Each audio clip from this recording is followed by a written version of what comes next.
Hello students, स्वागत है आप सभी का आपके अपने चैनल गॉड क्लासेस पर। गॉड क्लासेस यानी मैथ्स भी एंड मस्ती भी। तो बच्चों, आज की जो क्लास है उसमें इन्फ्रेंशियल स्टेट्स का सेकंड पार्ट हम लेकर आए हैं, जिसमें क्वेश्चन आर डी शर्मा से लिए गए हैं। कुछ इंपॉर्टेंट क्वेश्चंस हो सकते हैं, कुछ इंपॉर्टेंट एग्जांपल्स हो सकते हैं। ठीक है, अब यहाँ पर जो क्वेश्चन हम करने वाले हैं, ये सारे आपको एग्जाम को ध्यान में रखते हुए लिए गए हैं कि आपके एग्जाम में इस तरह के क्वेश्चंस आए तो आप उसमें कोई भी क्वेश्चन में परेशानी फील ना करो। और साथ ही एक चीज़ और बताना चाहूँगा कि हमारा जो चैनल है गॉड क्लासेस का, इस पर आपको हर तरह का कंटेंट मिलेगा अप्लाइड मैथमेटिक्स का, चाहे वो आर डी शर्मा हो, चाहे एम एल अग्रवाल हो, एम एल भार्गव हो, या फिर C B S E handbook. तो सारा का सारा कंटेंट अवेलेबल है। तो आप बस इस कंटेंट को एक्सेस कर सकते हैं, फ्री में सब कुछ अवेलेबल है। तो आप अपने एग्ज़ाम की जो प्रिपरेशन है इन सारी वीडियो से अच्छी तरह कर सकते हैं, आप चाहे कोई भी बुक कर रहे हो। जो भी बुक आप कर रहे हैं उसकी तो सीरीज़ आप करें ही करें, लेकिन उसके अलावा जो दूसरी बुक है उसकी भी सीरीज़ करें, ताकि आपको डिफरेंट वैरायटी के क्वेश्चंस मिल सके। और वीडियोस को आप ज़रूर लाइक करें, शेयर करें, और चैनल को सब्सक्राइब भी करके रखें, बेल आइकन को प्रेस करके रखें, ताकि आगे आने वाले वीडियोस आपको कंटिन्यूसली मिलते रहें। तो यहाँ पर जो क्वेश्चन है, सबसे पहले क्वेश्चन पे हम चलते हैं। तो यहाँ पर कहता है कि आप for the following data examine the mean of the two sample differ significantly. ये कह रहा है कि जो मीन है दोनों सैंपल का, क्या उसमें सिग्निफिकेंस डिफरेंस है या नहीं है। मतलब नल हाइपोथेसिस क्या बनेगा इसका, कि दोनों जो मीन है आपके पास, इन दोनों में सिग्निफिकेंस डिफरेंस नहीं है। और ऑल्टरनेट क्या बन जाएगा, सिग्निफिकेंस डिफरेंस इसमें है। अब एक तो दोनों सैंपल का आपको मीन कुछ भी नहीं दे रखा है यहाँ पर, बस आपको डाटा दे रखा है, तो आपको सब कुछ निकालना पड़ेगा। यानी सैंपल मीन आपको निकालना पड़ेगा, स्टैंडर्ड डेविएशन भी आपको निकालना पड़ेगा, और फिर उसका जो कंबाइंड एस होता है फार्मूले में, वो भी आपको इसमें निकालना पड़ेगा। तो पहले हम सैंपल मीन इसका निकाल लेते हैं। एन दोनों का ही आपके पास कितना है, अच्छा यहाँ पर सब कुछ दे रखा है। साइज पहले, एन वन आपके पास 6 है, एन वन आपके पास 6 है, और इसका जो मीन है ये 40 है, और स्टैंडर्ड डेविएशन इसका ये 8 है। तो दूसरा जो सैंपल है इसका साइज आपको 5 दे रखा है, मीन इसका दे रखा है आपको 50, और स्टैंडर्ड डेविएशन दे रखा है इसका 10। अब जो फार्मूला इसमें यूज़ कर रहे हैं आर डी शर्मा में, उसमें कंबाइंड एस निकाला गया दोनों का। तो कंबाइंड एस निकालने के लिए फार्मूला क्या रहता है, N one S one square plus में N two S two square divided by N one plus N two minus two. ठीक है, डिग्री ऑफ फ्रीडम, इसका आपको पूरे का कर देना है स्क्वायर रूट। तो ये फार्मूला अप्लाई करके आप एक कंबाइंड एस निकाल लेंगे। तो एन वन आपके पास है 6, और एस वन का स्क्वायर करेंगे 64, एन टू आपके पास 5, और एस टू का स्क्वायर करेंगे आ जाएगा 100, divided by N one plus N two, यानी 6 प्लस 5 माइनस 2। ये आ जाएगा 6 4 जा 24, 36 और 2 38, plus 500 divided by 6 plus 5 11 minus 2 9। तो यहाँ पर आ गया 4 8, तो 884 स्क्वायर रूट होता है, 884 तो नहीं होता, 784 तो होता है। तो 784 तो नहीं आ रहा है इसमें ना, 884 ही आ रहा है। तो 29.73, 29.73 ऐसा कुछ इसकी वैल्यू आएगी पूरी कैलकुलेट करने के बाद। ठीक है, और नीचे आपके पास स्क्वायर रूट 9 का करोगे तो ये आ जाएगा 3। अब 3 से अगर हम इसको डिवाइड करेंगे तो डिवाइड करके आपके पास वैल्यू आ रही है 9.91। तो ये आपके पास आ गया कंबाइंड एस। अब आपको टी वैल्यू निकालनी है, तो टी वैल्यू के लिए फार्मूला क्या रहता है, x1 minus x2 divided by S square root of 1 by n1 plus 1 by n2। तो दोनों आपको जो मीन दे रखे हैं, एक 40 है और एक 50 है। एस आपने निकाल लिया 9.91, square root of 1 by 6 and 1 by 5। तो माइनस करेंगे आ जाएगा -10, नीचे 9.91 है, और ये आ जाएगा आपके पास 5 प्लस में 6 11 अपॉन में 30। अभी जो 11 अपॉन 30 आएगा इसको आपको सॉल्व करना है। तो इसको अगर आप सॉल्व कर लोगे तो आपके पास इसकी जो वैल्यू आ रही है यार, ये 1 पॉइंट,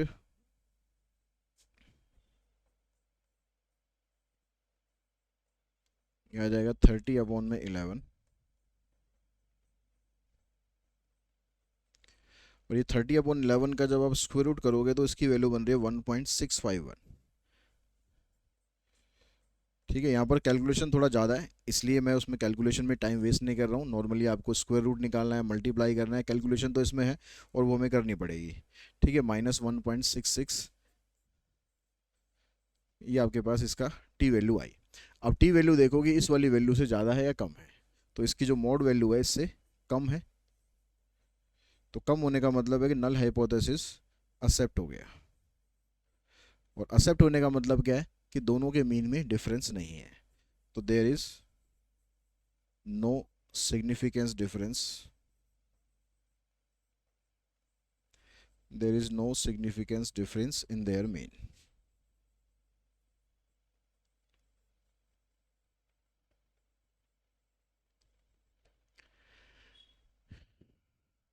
उसके बाद चलते हैं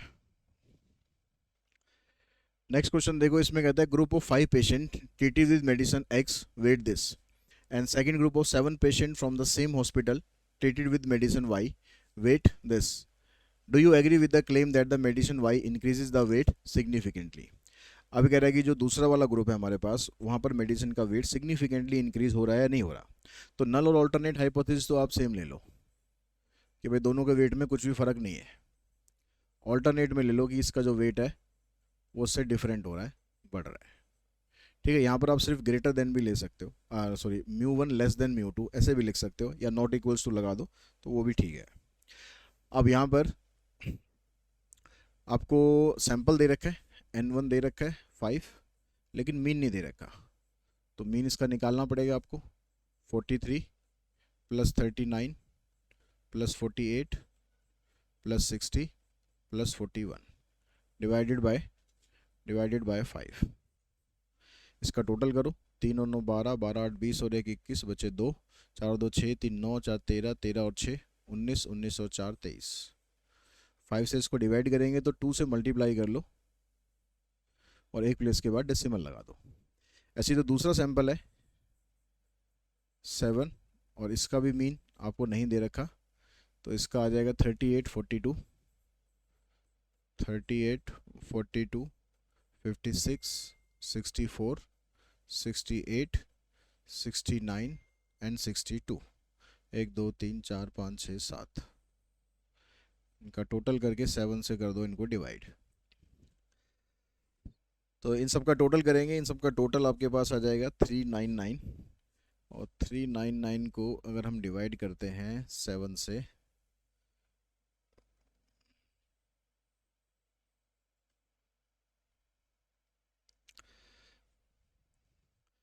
तो इन सबको डिवाइड करेंगे, मल्टी प्लस करेंगे,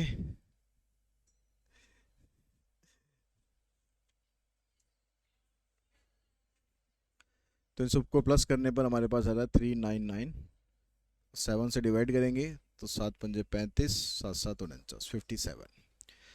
तो ये दोनों के हमारे पास मीन आ गए। अब निकालना हमें एस, तो इन दोनों का अलग अलग स्टैंडर्ड डेविएशन निकालने की बजाय हम दोनों का कंबाइंड एस निकाल लेते हैं। अब कंबाइंड एस के लिए जो फार्मूला होता है हमारे पास, उसमें हमें चाहिएगा एक्स आई माइनस मीन का स्क्वायर। ठीक है, ऐसे ही फिर वाई का निकालेंगे। तो अब इसकी जो एक्स आई है हमारे पास पहले वाले की 46.2 है, तो इसको 46 ही ले लो, क्योंकि 46.2 लेंगे तो काफ़ी कैलकुलेशन बढ़ जाएगी। तो हमने निकाला summation of X I minus mean का स्क्वायर। तो 43 में से 46 माइनस करेंगे, -3 आएगा, -3 का स्क्वायर हो जाएगा 9।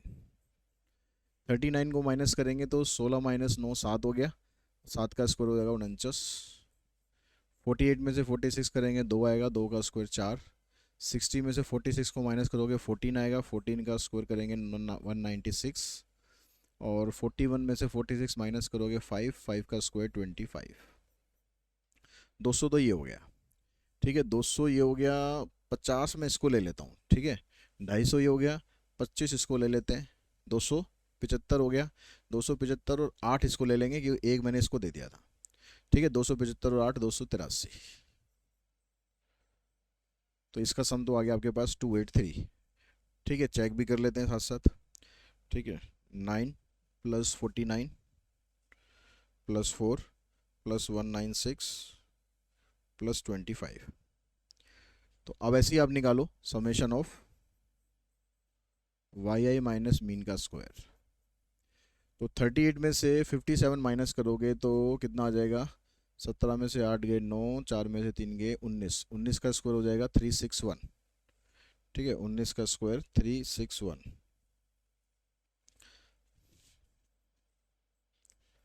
42 में से इसको माइनस करोगे तो आ जाएगा आपके पास 15 आ जाएगा, 15 का स्क्वायर 225। 56 में से माइनस करेंगे एक आएगा, एक का स्क्वायर एक ही रहेगा। 14 माइनस 7 करेंगे 7, 7 का स्क्वायर 49। 68 में से माइनस करेंगे 11 आ जाएगा, 11 का स्क्वायर 121।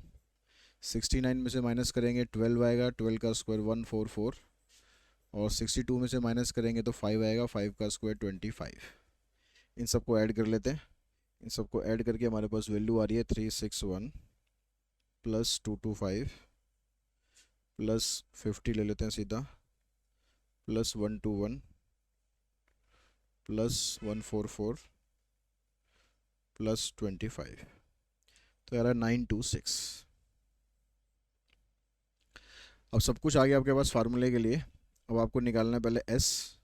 इसका फार्मूला हो जाएगा square root of summation of X I minus mean का square plus summation of Y I minus mean का square divided by n1 plus n2 minus 2। तो यह है आपके पास 283 plus 926 divided by 5 plus 7 minus 2। इनको ऐड करो, 6 और 3 9, 8 और 2 10, 9 और 2 11 और 1 12। नीचे आएगा 10, 10 से डिवाइड करेंगे तो 120.9। अब 120.9 यानी 121 ही हो गया, और 121 का स्क्वायर रूट करेंगे तो 11 आ गया, तो इसका स्क्वायर रूट हो गया सीधा 11। अब आपके पास एस भी आ गया, n1 n2 सब कुछ है। अब टी वैल्यू निकालो। टी के लिए फार्मूला वही रहेगा x1 minus x2 divided by S square root of 1 by n1 plus 1 by n2। तो आपके पास पहला मीन था 46, दूसरा आया 57 और एस आ गया 11। यहाँ पर आ जाएगा 1 बाय 5 और 1 बाय 7। इसमें से इसको माइनस करोगे तो माइनस 11 अपॉन 11, और ये आ जाएगा आपके पास 7 5 12 यानी रूट 35 अपॉन में 12। इससे तो ये कैंसिल, और ये लगभग लगभग 3 पे जाएगा, मतलब थोड़ा सा कम है तो 2.9 हो गया।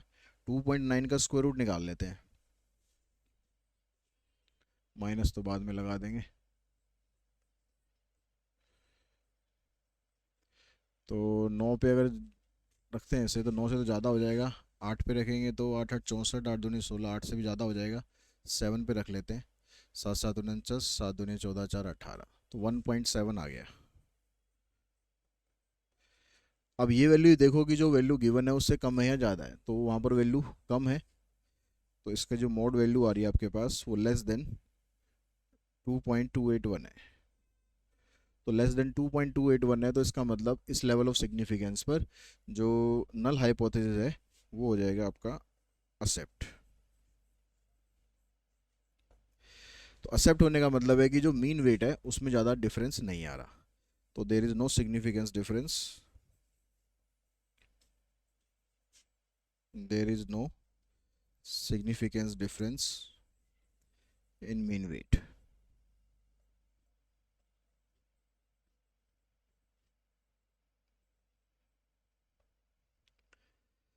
उसके बाद चलते हैं नेक्स्ट क्वेश्चन पर। नेक्स्ट में कहता है कि mean life of a sample of 10 electric bulbs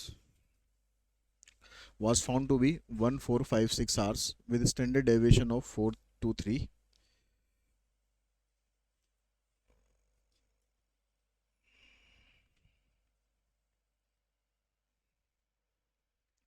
next में कहता है the mean life of a sample of 10 electric bulbs was found to be 1456। Sample आपको 10 दे दिया और मीन इसका दे दिया आपको 1456 with standard deviation, standard deviation दे दिया आपको इसमें 423। A second sample of 17 bulbs showed a mean life of 1280, standard deviation of 398. Is there a significant difference between the mean of two batches? तो नल हाइपोथेसिस ले लो कि भाई दोनों के बीच में डिफरेंस नहीं है, ऑल्टरनेट आ गया कि दोनों के बीच में डिफरेंस है। अब पहले तो इनका कंबाइंड एस निकालो, तो उसके लिए फार्मूला आ जाएगा आपके पास n1 s1 square n2 s2 square divided by n1 plus n2 minus 2। तो n1 आपके पास 10 है और 423 का स्क्वायर करना है प्लस 17 और 398 का स्क्वायर करना है। बहुत ही लंबी वैल्यू आ रही है। और n1 है 10 प्लस 17 माइनस 2। तो 423 का स्क्वायर करते हैं, स्क्वायर करने के बाद उसको मल्टीप्लाई करेंगे। 423 इंटू 423, तो ये बन रहा है 178929 और 0 लग जाएगा 10 से मल्टीप्लाई हो गए। फिर 398 का स्क्वायर, 398 इंटू 398 इंटू 17, तो यार 26 92 868 डिवाइडेड बाय 25।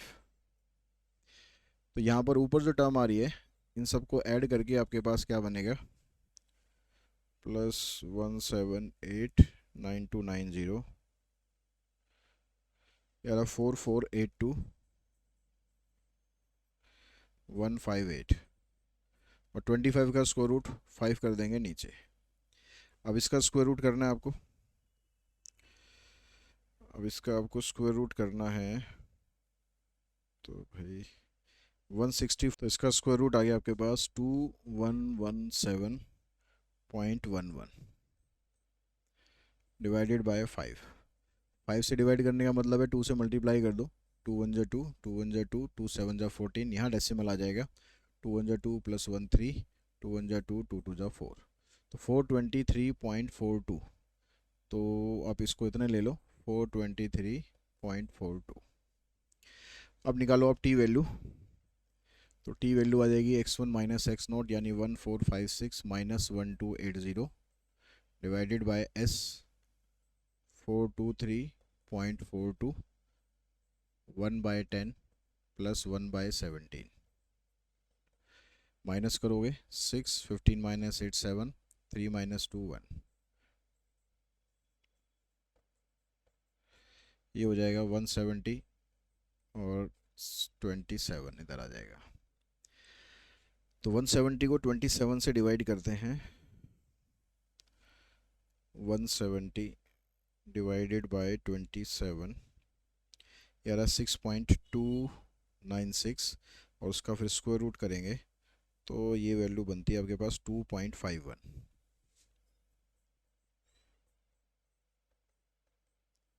नीचे है 423.42, तो इसको मल्टीप्लाई करो 176 को 2.51 से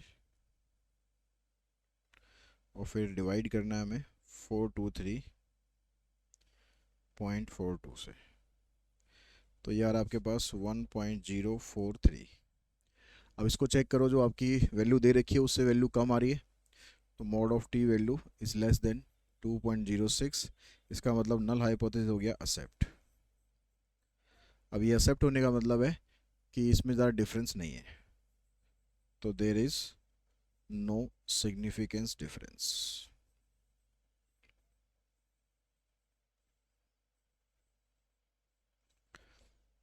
तो जो 2 सैंपल टेस्ट के क्वेश्चन है वो थोड़े से लेंदी रहेंगे, ठीक है। होपफुली कि 2 सैंपल टेस्ट का क्वेश्चन ना आए, लेकिन आ गया तो फिर आपको करना है। जहाँ पर अप्रोक्सीमेट वैल्यू आप यूज़ कर सकते हो वहाँ पर अप्रोक्सीमेट वैल्यू यूज़ करना, जहाँ पर नहीं कर सकते तो वहाँ तो पूरी पूरी कैलकुलेशन करनी पड़ेगी। तो आई थिंक इन क्वेश्चंस के थ्रू आपको समझ आ गया होगा कि 2 सैंपल टेस्ट आपको कैसे यूज़ करना है। आज की इस वीडियो में इतना ही। Thanks all of you.